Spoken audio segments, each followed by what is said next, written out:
Hello बच्चों। तो last class में हम लोगों ने अकाउंट्स का जो पूरा का पूरा मॉडल सेट था क्लास 11 के लिए, उसका सॉल्यूशन डिस्क्राइब करके एक्सप्लेन करके पूरा का पूरा मैंने बना दिया था 4 पार्ट में। अब बारी है हम लोग का कमर्शियल अर्थमेटिक यानी सीए का, है ना। ठीक है, तो सीए का भी जो मेरा मॉडल सेट होगा, है ना। ठीक है, सीए में भी आपका जो 40 क्वेश्चन है, कमर्शियल अर्थमेटिक में 40 क्वेश्चन को हम 4 पार्ट में डिवाइड करके, ठीक है ना। पार्ट 1 में 1 से लेके 10 तक क्वेश्चन हम लोग डिस्कस करेंगे। पार्ट 2 में 11 से 20 तक क्वेश्चन डिस्कस करेंगे। पार्ट 3 में 30 से लेके 30 तक क्वेश्चन डिस्कस करेंगे।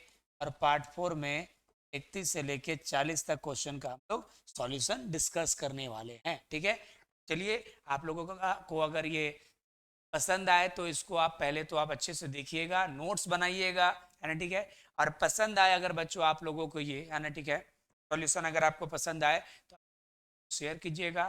चैनल को अगर आपने सब्सक्राइब नहीं किया है तो सब्सक्राइब कीजिएगा, क्योंकि सालों भर इसमें कॉमर्स से रिलेटेड वीडियोस आते रहते हैं। ठीक है, जो आपके लिए बेनिफिशियल। चलिए ठीक है, थैंक यू। हम लोग शुरुआत करते हैं। चलिए बच्चों, तो एक एक करके कॉमर्शियल अर्थमेटिक देखिए हमारा क्या है। ठीक है, क्या बोल रहे हैं, सी हम लोग स्टार्ट कर रहे हैं। 40 क्वेश्चन है। पहला क्वेश्चन क्या है? पहला क्वेश्चन हमारे सामने है बच्चों, ध्यान सुनना है हम लोगों को। कि पहला क्वेश्चन बोल रहा है कि find the value of this. इसका वैल्यू निकाल। क्या है? 7899 इंटू 999। इसका वैल्यू निकालना है क्वेश्चन नंबर 1 में। 7899 इंटू 919। ठीक है, इन दोनों को मल्टीप्लाई करना है। 7899 इंटू 919। कोशिश करेंगे कि आपको हाथ से ही कैलकुलेशन करें एग्जाम में, ताकि आपको ट्रिक समझ में आए। देखो, कैलकुलेटर से गुना करना बहुत आसान है, लेकिन अगर इसको हाथ से गुना करना होगा तो थोड़ा सा मुश्किल है ना। इसलिए हम लोग हाथ से कैसे इसको गुना कर सकते हैं, ध्यान सुनिएगा। 789, ये जो 999 है, इसको 1000 - 1 भी कर सकते हैं। ठीक है, 7899 इंटू पर 1000 हो जाएगा। एक बार 1000 से गुना कर दिए, माइनस 7899 को 1 से गुना कर दिए। ठीक है, ले रहे तो ये कितना हो गया? 7899 बच्चों लोग, 78,99,000। और ये हो गया माइनस 789। अब यहाँ पर सॉल्व कर लो। 78,99,000 डिवाइडेड बाई 78, 101 हो गया भाई साहब, है ना। 9 गया 1, 9 गया 0, 8 गया 1, 8 में से 7 गया 1, है ना। बाद 9, 78,91,178,91,000, 8,01,101। देखिए ऑप्शन है क्या? 78,91,101। ये आपका फर्स्ट नंबर जो है, पॉइंट आपका 78,91,101। ये आपका क्या हो गया? आंसर हो गया। दूसरा सवाल बोल रहा है how many significant figure in इतना। ठीक है, इसमें कितने सिग्निफिकेंट फिगर है? देखो, सिग्निफिकेंट फिगर किसको माना जाता है? ठीक है, हर number, all number are significant number except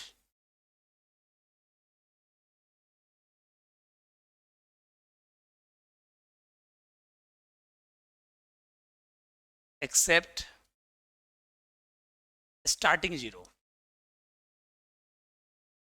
ठीक है, देखिए, हर नंबर सिग्निफिकेंट नंबर ना माना जाता है। सिर्फ कौन सिग्निफिकेंट नहीं माना जाता है? जो शुरुआत वाला जीरो सिग्निफिकेंट नहीं माना जाता। जैसे ऐसा है 07893, तो ये जीरो सिग्निफिकेंट माना नहीं जाएगा। हालांकि लेकिन यही ऐसे रहा 78093, अब ये जीरो सिग्निफिकेंट माना जाएगा ना। मतलब स्टार्टिंग में जो जीरो है उसको छोड़ के बाकी सभी नंबर को हम लोग क्या मानते हैं? सिग्निफिकेंट। किसको सिग्निफिकेंट नहीं मानते हैं? स्टार्टिंग वाले जीरो को। ठीक है, स्टार्टिंग वाले जीरो को सिग्निफिकेंट नहीं मानते हैं, बाकी इसके अलावा जितने भी नंबर बचते हैं उन सबको हम लोग सिग्निफिकेंट मानते हैं। ठीक है, एक बात है, तो क्लियर है। तो एक किसको बस ये वाला जीरो नहीं माना जाएगा। तो बोल रहा है इसमें कितने सिग्निफिकेंट फिगर है सर? 3 सिग्निफिकेंट फिगर है। तो 1 2 3 4 5 6, ये 6 नंबर है और 6 सिग्निफिकेंट है ना। ठीक है, how many significant figure are here, how many significant figure are there in, है ना। तो देखिए ना कितना हो गया, 1 2 3 4 5 6, तो आंसर हो जाएगा इसका क्या, 6। इसमें यहाँ पर टोटल 6 सिग्निफिकेंट फिगर अवेलेबल है। नेक्स्ट क्वेश्चन में आते हैं। अगला सवाल क्या बोल रहा है, फाइंड द स्टैंडर्ड फॉर्म। देखिए स्टैंडर्ड फॉर्म क्या होता है, आप लोगों को पढ़ाया गया होगा।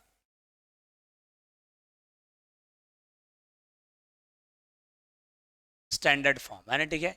स्टैंडर्ड फॉर्म में क्या होता है बच्चों कि दो केसेस में स्टैंडर्ड फॉर्म निकालने एग्जाम में आपसे पूछ सकता है। ठीक है, एक तो पूछेगा मल्टीप्लिकेशन के केस में, एक डिवीजन के केस में। ध्यान दीजिए, जैसे है मान लो 7298.325 इनटू, है ना, इसको हम लोग एक ऐसा देखते हैं हम लोग।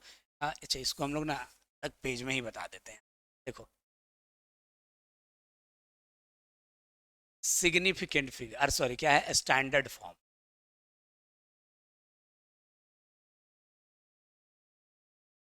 का क्या रूल होता है स्टैंडर्ड फॉर्म का। एक मल्टीप्लिकेशन में अलग रूल होता है, डिवीजन में अलग रूल होता है। जैसे देखिए 325.6391 इंटू 73.2168, है ना। अब इसको सिग्निफिकेंट फिगर स्टैंडर्ड फॉर्म में बदलना है। किस में बदलना है बच्चों, स्टैंडर्ड फॉर्म में। कैसे बदलेंगे स्टैंडर्ड फॉर्म में, आइए इस पे हम लोग बात कर लें। देखो स्टैंडर्ड फॉर्म में बदलने का अर्थ है कि दूसरा वाला का डेसिमल को एक सिग्निफिकेंट फिगर के बाद लाना है। सेकंड वाला का डेसिमल को, अभी हम इनटू का रूल सीख रहे हैं, किसका सीख रहे हैं, इनटू है बीच में। तो दूसरा वाला का जो डेसिमल है उसको पकड़ के एक सिग्निफिकेंट फिगर के बाद लाना है। मतलब यहां से उठा के यहां लाना है। इसमें एक अंक कहां जाना पड़ेगा, लेफ्ट। तो इसमें एक अंक कहां जाना पड़ेगा, राइट, है ना। ठीक है, उल्टा, है ना। देखिए इसका डेसिमल जहां भी है उठा के एक अंक के बाद ले आओ, एक सिग्निफिकेंट फिगर के बाद ले आओ, है ना। ठीक है, यानी 7 के बाद ले आओ। ठीक है, तो इसमें लेफ्ट जाना पड़ेगा एक अंक, तो इसमें एक अंक राइट चले जाएंगे। तो आंसर होगा 3256। देखिए एक अंक यहाँ राइट चले गए, यहाँ से डेसिमल को यहाँ कर दिया, 0.391, है ना, इंटू 7.32168। ठीक है, ये हो गया हमारा पहला। एक और देख लो, जैसे अगर मान लो है 3286.935, है ना। ठीक है, अच्छा, इनटू 0.02386, है ना। अब इसको लाना है स्टैंडर्ड फॉर्म में, ये स्टैंडर्ड फॉर्म कहलाता है। ठीक है, कैसे होगा, पॉइंट कहाँ होना चाहिए, एक सिग्निफिकेंट के बाद, मतलब यहाँ सिग्निफिकेंट, तो ये तो शुरू का जीरो को सिग्निफिकेंट तो माना नहीं जाता है, तो यहाँ होना चाहिए पॉइंट 2 अंक के बाद, है 2 के बाद, यानी 2 अंक कहाँ जाना पड़ेगा, राइट। तो इसमें उल्टा जाना पड़ेगा, यानी कहाँ पे, लेफ्ट, है ना। तो 2 अंक इसमें राइट जाएंगे, तो उसमें 2 अंक लेफ्ट जाएंगे। तो कितना होगा 32.86935 इंटू इसमें इधर जाएगा 2.386। ये होता है मल्टीप्लिकेशन के केस में। लेकिन इसी का अगर डिवीजन के केस में रहेगा तो क्या करते हैं ना कि हम लोग यहाँ उल्टा साइड में जाने जा रहे थे ना, वहां हम लोग सेम साइड में चले जाएंगे। ठीक है, अगर क्वेश्चन किसका रहे, डिवीजन का, तो हम लोग सेम साइड में जाएंगे। जैसे सर, जैसे मान लो 325.6391 डिवाइडेड बाय 73.2168 है। ठीक है, अब ध्यान दीजिए, इसमें इसको स्टैंडर्ड फॉर्म में लाना है। यहाँ पर बीच में डिवाइड है बच्चों लोग, देखिए बीच में यहाँ पर आपका मल्टीप्लाई नहीं है बल्कि डिवाइड है। तो क्या होगा, इसका डेसिमल एक अंक के बाद होना चाहिए, यहाँ पे होना चाहिए 7 के बाद। तो मतलब एक अंक इसमें लेफ्ट आना पड़ेगा, तो इसमें भी लेफ्ट ही आएंगे। डिवीजन के केस में दोनों सेम ही साइड जाते हैं, इसका एक अंक लेफ्ट आएंगे तो इसमें भी एक अंक लेफ्ट आएंगे। तो 32.56391 और डिवाइडेड बाय 7.32163, आंसर हो जाए। ठीक है, तो यही होता है सिग्निफिकेंट फिगर का, सॉरी, स्टैंडर्ड फॉर्म निकालने का रूल। अब ध्यान सुनो बच्चों, कह रहा है कि इसका स्टैंडर्ड फॉर्म बताइए। तो इसका जब स्टैंडर्ड फॉर्म आप बताओगे बच्चा, तो ये जो दूसरा वाला का डेसिमल है वो 5 के बाद आना चाहिए, यानी 3 अंक राइट मूव करना पड़ेगा। तो चूंकि डिवाइड है तो इसमें भी 3 अंक राइट मूव करना पड़ेगा। तब क्या होगा, 273.569 डिवाइडेड बाय 5.41। इसमें भी 3 अंक दाहिना गए और इसमें भी 3 अंक दाहिना गए, है ना। ठीक है, तो देखो आंसर है यहाँ पर 273.3, देखो यहाँ पर यही फर्स्ट वाला ही आंसर होगा, 35.69 डिवाइडेड बाई 5.415 है ना, यही आपका क्या हो जाएगा, आंसर हो जाएगा। ठीक है, चलिए थर्ड क्वेश्चन की ओर बढ़ेंगे बच्चों हम लोग। और फोर्थ क्वेश्चन, थर्ड तो हो गया, फर्स्ट सेकंड हो गया, थर्ड क्वेश्चन फोर्थ की ओर ना। समझ में आ रहा है सब लोगों को, समझ में आना चाहिए। फोर्थ क्वेश्चन क्या बोल रहा है, फाइंड द करेक्ट वैल्यू है ना, अब इसका वैल्यू निकालना है। देख बच्चा एक बात बता दे रहा हूं, इतना सा करने के लिए कोई contracted method of division use करने जाए, जो कि हम लोग पढ़े हैं स्कूल में 11th में, उतना करने की जरूरत नहीं है। खाली अपना बुद्धि लगाओ, अपने आप आंसर आ जाए। इसको डिवाइड करना है, इसका वैल्यू निकालना है 1 डेसिमल प्लेस तक। तो पहली बात यहाँ पर समझ लो है ना कि दशमलव के बाद एक अंक तक। ठीक है, अब तुम ही देखो ना, यहीं से पता चल जाएगा। दशमलव के पहले यहाँ कितना है, 102 है, और यहाँ दशमलव से पहले कितना है, 10 है। ठीक है, तो क्या 10 से भाग करोगे तो क्या आ जाएगा, 10.2 है ना। ठीक है, 10.2 आएगा। तो जो भी आंसर है जहां 10 पॉइंट है वही वाला आंसर आएगा। ठीक है, 10.2 तो 10 पॉइंट है ना, और 2 है, और आगे इन सब का भी कुछ होगा हमारा। ठीक है, खाली पॉइंट के पहले वाला नंबर को पॉइंट के पहले वाले नंबर से डिवाइड करो, अपने आप उससे मिलता जुलता जो होगा वही आंसर हो जाएगा। तो 10.2 आ रहा है, तो 10 पॉइंट वाला आंसर कहाँ पर है, ये 3 है, सी है, बस इतना ही हो गया है ना। ठीक है, 100 पॉइंट कभी नहीं आएगा। अरे भैया 10 से भाग करोगे 100 कैसे हो जाएगा, 13 भी कहीं से नहीं हो सकता, 120 भी कहीं नहीं हो सकता, तो 10 पॉइंट ही कुछ ना कुछ होगा। तो यानी आंसर यहाँ पर 10.3 होगा। एग्जाम में उतना समय नहीं होता कि एक ही क्वेश्चन पर आप उतना समय बर्बाद करें, और जरूरत भी नहीं है। ठीक है, अच्छा एक और क्वेश्चन सेम टाइप का देखिए, इतना का वैल्यू निकालना है। ठीक है, क्लियर है, 1 डेसिमल प्लेस तक क्या है भाई, 256.5 डिवाइडेड बाई 225 है ना। 1 डेसिमल, डेसिमल से पहले वाला को डेसिमल के पहले वाले से भाग करो, तो 225 से भाग करो 256 को। ठीक बात है, एक बार में कितना होगा, 2 है ना। ठीक है, यहाँ से कितना हो गया, 31 हो गया। ठीक है, क्लियर है। अब पॉइंट आएगा, 0 आएगा, तो देखो ना 1 पॉइंट समथिंग आ रहा है। ठीक है, क्लियर है। तो पूरे क्वेश्चन में 1 पॉइंट समथिंग यही वाला पॉइंट है, तो बी नंबर आंसर हो जाए। क्यों अपना समय उतना हम लोग बेमतलब का बर्बाद करने जाएं, उतना कॉन्ट्रैक्टेड मेथड ऑफ करने में, है ना। ठीक है, जरूरत ही नहीं है। ये क्वेश्चन क्या बोल रहा है, यहाँ पर x का वैल्यू निकालियो। क्या दिया हुआ है यहाँ पर, find the value of x, है ना। ठीक है, क्या दिया है, 18:x is equal to x:8 है ना। x का वैल्यू निकालना है। आप लोग अगर रेशियो चैप्टर पढ़े होंगे तो आपको पता है ना क्या हो जाएगा, रेशियो का मतलब बाई होता है। तो 18/x इक्वल टू x/8 है ना। x क्या हो गया, x² इक्वल टू 18 × 8 है ना। ठीक है, यानी x बराबर क्या होगा, √18 × 8 है ना। अब तोड़िए भाई, 18 को क्या लिखोगे, 3 × 3 9 × 2 18 है ना। ठीक है, 8 को क्या लिखोगे, 2 × 2 × 2। ठीक है, तो 2 3 में से एक 3 बाहर आया, 2 2 में से एक बार 2 बाहर आया, और इस 2 2 में से एक 2 बाहर आया, तो 2 4 तिया 12, 12 हमारा आंसर हो जाएगा। देखिए अगर 12 कहीं आंसर है तो वही आपका आंसर हो जाएगा, तो डी नंबर आंसर हो गया इसका। समझ में आ रहा है बच्चों, बहुत आसान है, कोई दिक्कत वाली बात है नहीं। नेक्स्ट क्वेश्चन की ओर बढ़ेंगे हम लोग, 7 नंबर। ठीक है, कह रहा है कि इन व्हाट टाइम, कितने समय में 850 रुपया का अमाउंट 935 रुपया हो जाएगा 5% सिंपल इंटरेस्ट के रेट से। क्या क्या दिया है, प्रिंसिपल दिया है 850 रुपया, कितना हो जाएगा अमाउंट दिया है 935 रुपया, टाइम आपसे पूछा जा रहा है, और रेट भी दिया है कितना, 5% पर एनम। अच्छा एक बात बताओ, सिंपल इंटरेस्ट का फॉर्मूला होता है A-P, यानी 935 माइनस 850 यानी 85 रुपया हो गया, है ना। ठीक है, अब बताइए टाइम का क्या फॉर्मूला होता है। टाइम का फॉर्मूला आप याद रखिएगा, simple interest into 100 by principal into rate, है ना। तो सिंपल इंटरेस्ट कितना है,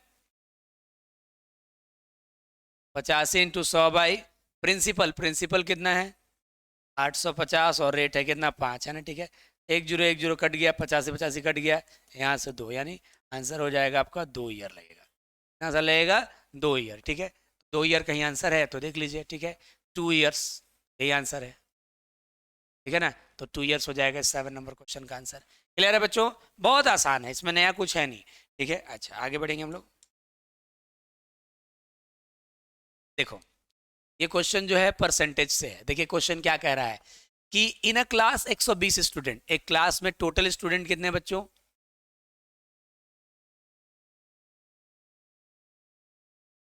स्टूडेंट हैं 120, ठीक बात है, एक क्लास में 120 स्टूडेंट हैं, ठीक है। अब बोल रहा है 40 फेल हो गया, तो the 40 fail, the ratio of pass and fail is बताओ, ठीक है।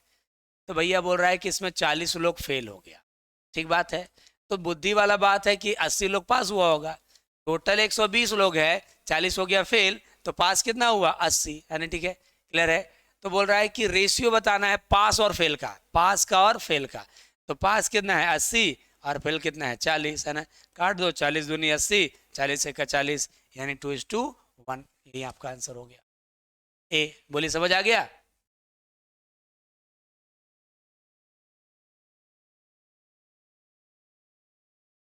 आगे 9 नंबर क्वेश्चन की ओर बढ़ेंगे।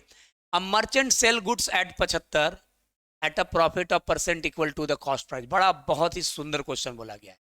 एक मर्चेंट, मर्चेंट मतलब होता है एक व्यापारी ने सेल गुड्स ऑफ 75 ₹4.75, एक व्यापारी ने 75 रुपए में गुड्स बेचा at the profit of equal of the cost price, है ना, ठीक है, ध्यान सुनो, equal profit percentage equal to the cost price. ये क्वेश्चन क्या कह रहा है, क्वेश्चन को समझना होगा। एक व्यापारी ने एक सामान कितने में बेचा 75 रुपए में, ठीक है। प्रॉफिट कितना परसेंट लिया, प्रॉफिट परसेंटेज क्या है, equal to cost, profit percentage क्या है, इक्वल टू कॉस्ट प्राइस। ये लाइन का मतलब आपको समझना होगा। प्रॉफिट परसेंटेज जो है क्रय मूल्य के बराबर है।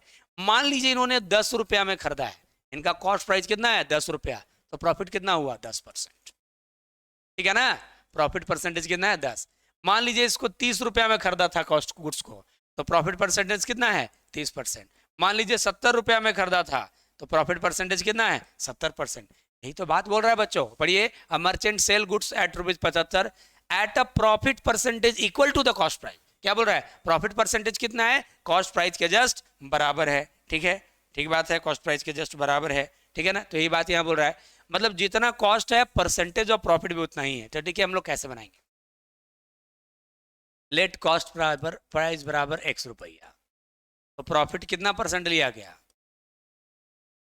X%, है ना, ठीक है।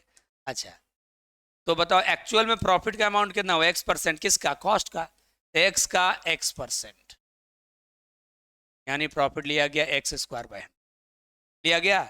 सेल प्राइस का फॉर्मूला क्या होता है, कॉस्ट प्राइस प्लस प्रॉफिट, है ना। और आप देखो सेल प्राइस कितना दिया है 75 रुपया बराबर, कॉस्ट प्राइस कितना बचा है X प्लस X²/100, है ना, ठीक है। अब एलसीएम एलसीएम ले लो भाई साहब,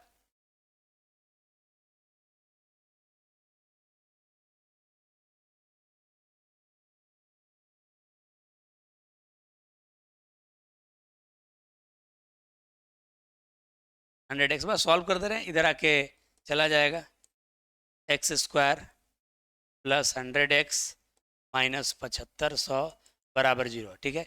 अच्छा 7500 को से हमको 1000 लाना है, ठीक है ना, कैसे होगा, 100 लाना है, सॉरी 7500 से कितना लाना है 100, कैसे होगा, 150 इंटू 50 कितना होता है, 7500 होता है कि नहीं होता है, 15 पचे 7500, और 150 माइनस 50 भी 7500 होता है। इसको सॉल्व ऐसे करेंगे, X² प्लस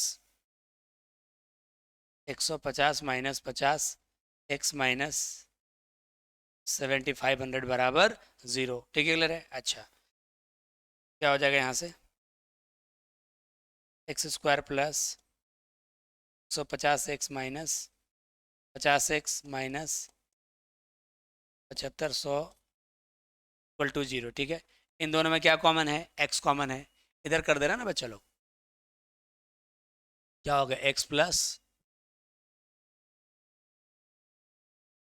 150, फिर क्या कॉमन है उसमें, -50 कॉमन है, फिर X प्लस 150 बराबर 0 हो गया। अब दोनों जगह से X प्लस 150 कॉमन है, X माइनस 50 बराबर क्या हो गया 0, है ना। X प्लस 50 बराबर अगर 0, 150 बराबर 0 लेते हैं, X का माइनस 150 होगा, जो कि संभव ही नहीं है। क्या कभी भी परसेंटेज प्रॉफिट माइनस में हो सकता है? बिल्कुल नहीं हो सकता है। क्या कभी भी कॉस्ट प्राइस माइनस में हो सकता है? तो ये संभव नहीं है। तो दूसरा वाला पकड़ो, x माइनस 50 बराबर 100, सॉरी 0, तो x बराबर 50, यानी 50 रुपया क्या होगा? कॉस्ट प्राइस हो गया। पूछ क्या रहा था? द कॉस्ट प्राइस, ये आपका 50 रुपया होगा। कॉस्ट प्राइस कितना होगा? 50 रुपया। अब तुम चेक भी कर सकते हो बच्चा, कैसे? हम 50 रुपया में खरीदे, ठीक, 75 रुपये कॉस्ट प्राइस हो गया है, बेचे कितना में हम लोग? 75 में, तो प्रॉफिट कितना हुआ? 25, तो कितना परसेंट प्रॉफिट हुआ? 25%, अब 50%। आ गया आंसर, ठीक है। तो इसका आंसर यही होगा। क्वेश्चन में बस कुछ नहीं बोल रहा था, बोल रहा है सेल प्राइस दिया हुआ है, जितना रुपया कॉस्ट था उतना ही परसेंट प्रॉफिट हुआ।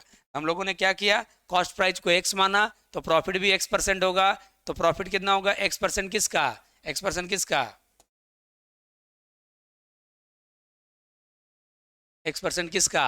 कॉस्ट का, यानी इतना आपका प्रॉफिट हुआ, सेल प्राइस इतना हो जाएगा, जोड़ के दोनों आना, ठीक है। और हमारे यहाँ से x का वैल्यू निकल गया। x माइनस में है वो तो हो नहीं सकता है। इतना बनाइए, बाकी का नेक्स्ट वीडियो में हम लोग, ठीक है। Thank you. और पसंद आएगा तो लोगों को जरूर शेयर करिएगा बच्चे लोग।